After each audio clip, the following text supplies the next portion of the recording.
Achieving full reusability has always been the cornerstone of SpaceX's vision for Starship. This ambitious goal demands that every part of the system be recoverable and reusable.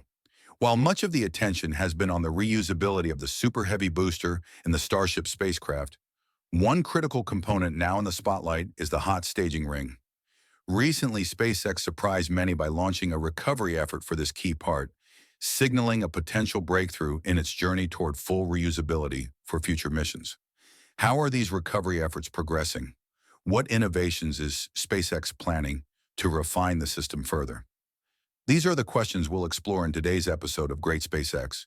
Hot staging is one of Starship's most innovative and impactful features.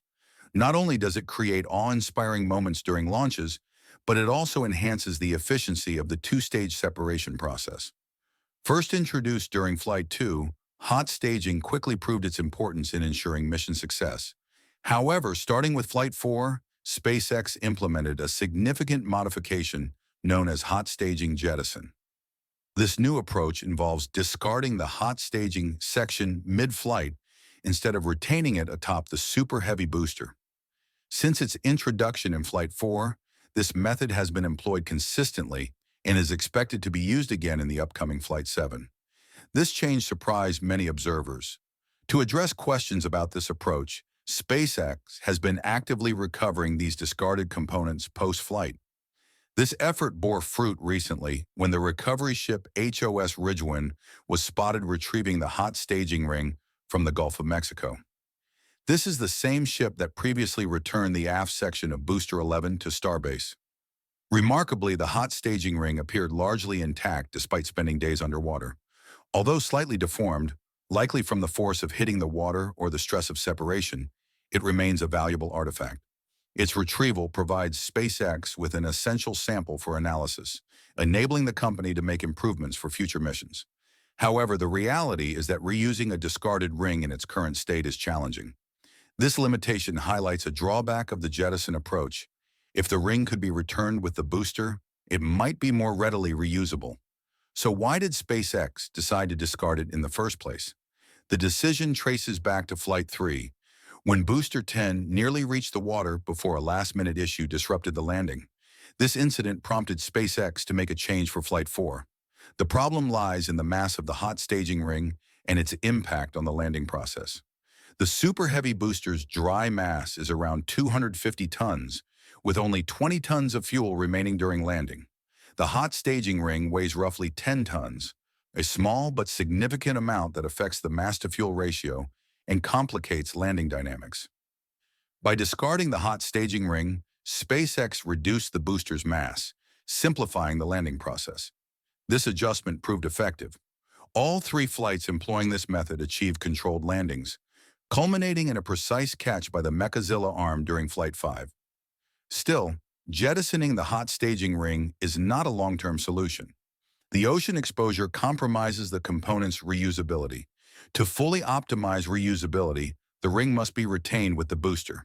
This will necessitate design upgrades. And guess what? SpaceX has already outlined one such upgrade. During an April presentation at Starbase, Musk revealed a revamped design for the hot staging system, referred to as V2. The new version features significant changes, including a longer and wider ring that more closely resembles the hot staging design of the Soviet N-1 rocket. This extended structure, combined with a repositioning of the grid fins, is expected to minimize interferences between Starship's engines and the booster's navigation systems.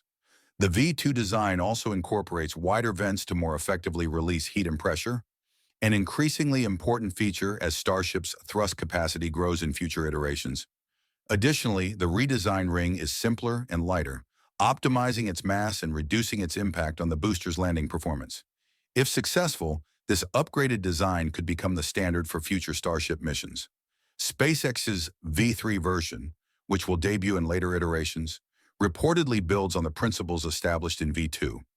For now, the V2 hot staging design is not yet in use. Flight 7 will feature Booster 14 with a V1 model. It's likely that the first V2 hot staging system will debut with Booster 15 or 16, aligning with SpaceX's plans to enhance the reusability of both the booster and the ship. This timeline is consistent with SpaceX's broader goals. The company is aiming to execute its first successful ship catch early next year, potentially during Flight 7 or 8, which will utilize boosters 15 and 16 respectively. Achieving this milestone, combined with upgrades to the Super Heavy's catch capabilities, would mark a transformative moment in SpaceX's journey. Full reusability, long a cornerstone of Elon Musk's vision, would enable unprecedented launch frequency and drastically lower costs, paving the way for larger-scale space exploration and colonization. Looking ahead, the development of the hot staging system and related technologies will play a critical role in SpaceX's ability to meet these ambitious objectives. Each flight represents a step closer to achieving the dream of making space travel as routine and economical as air travel. So, which flight do you think will mark the debut of the V2 hot staging system? Share your predictions in the comments section below. And don't forget to like and subscribe to our channel for more updates on SpaceX's groundbreaking journey. Indeed, to achieve full reusability, all systems must be operational and ready for the tasks ahead. After the successful catch of a Super Heavy in Flight 5, a repeat of this feat is expected in Flight 7. Maintaining this capability is critical, as it hinges on the precise coordination of the grid fin system and engine control. As SpaceX upgrades to the V2 variant, these systems may undergo changes, but their fundamental capability must remain intact. Successfully landing the Starship is perhaps the most challenging aspect of achieving full reusability. Unlike Super Heavy, the ship must endure a much longer journey, including the demanding re-entry process. During re-entry, the heat shield and flap systems are critical. Upgrades to these components have shown promise, particularly the heat shield, as evidenced by recovery images from Flight 6. With the VTW version, further enhancements are expected, especially to the flap system. On the ground, the chopstick system must also be prepared for the demanding catch mission. If the ship catch mission takes place in January, the current launch tower will require extensive preparation, especially since it must handle Super Heavy only an hour prior. Rapid refurbishment and lifting of the booster will be essential. Alternatively, if the timeline extends, Launch Tower B, scheduled for completion by late January, might join the operations.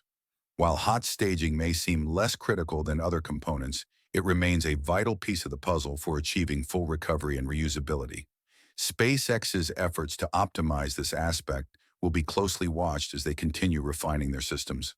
Meanwhile, the United States Space Force, USSF, is also navigating a rapidly evolving space environment.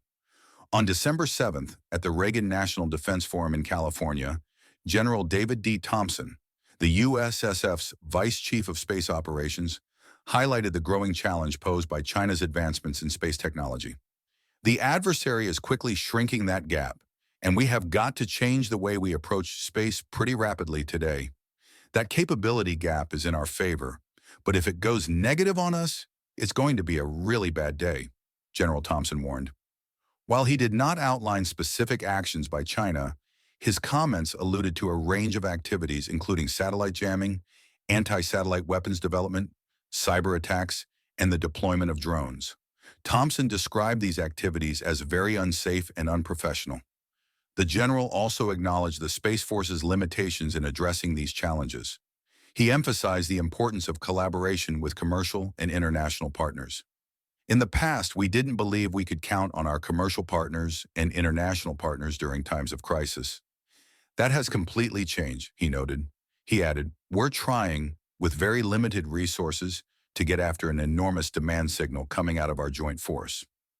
To bridge this gap, the Commercial Augmentation Space Reserve, CASR program has been proposed.